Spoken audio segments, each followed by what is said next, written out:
भगवान ने कहा कि 1 वर्ष तक कोई मेरी नित्य पूजा न कर पावे, मेरी नित्य पूजा करना चाहिए, नित्य अभिषेक करना चाहिए। 1 वर्ष तक कोई न कर पावे, केवल विधि पूर्वक शिवरात्रि का व्रत कर ले और रात्रि भर जाग कर 4 प्रहर बैठ करके मेरा अभिषेक कर ले, तो उसे वर्ष भर की मेरी पूजा का पुण्य प्राप्त हो जाएगा।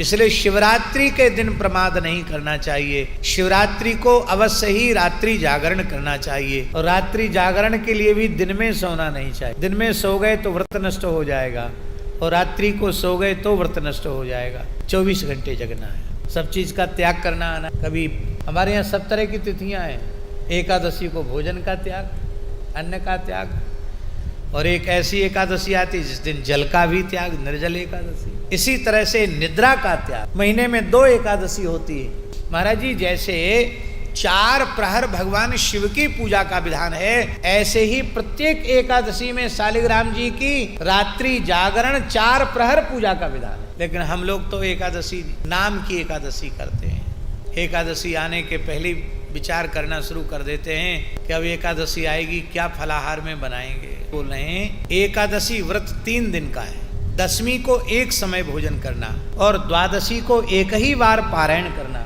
फिर द्वारा कुछ नहीं लेना, और एकादशी को कुछ न लेना। ये उत्तम एकादशी है, सर्वोत्तम एकादशी है। एकादशी को जल भी न लेना। उतना संभव न हो तो जल पीकर रहना, उतना भी संभव न हो तो केवल दूध पीकर रहना, उतना भी संभव ना हो तो फल खाकर रहना। पर दिन भर बकरी जैसे मुंह चलाना ये ठीक नहीं। किसी भी व्रत में नमक खा लेने से व्रत का आधा पुण्य नष्ट हो जाता है। इसलिए ये बात जो है ना कि फलाहारी नमक और आहारी नमक, ये हमारी चटोर जवान की कल्पना है। व्रत में शास्त्र दृष्टि से नमक मात्र वर्जित है। किसी भी प्रकार के नमक का प्रयोग व्रत में नहीं होना चाहिए। तो लोग टमाटर भी खाएंगे व्रत में, भिंडी भी खा लेंगे, मेथी भी खा लेंगे। भाई हल्दी में क्या दोष है, हल्दी भी खा लेंगे, सब खाएंगे। एकादशी का स्वांग है, एकादशी नहीं है।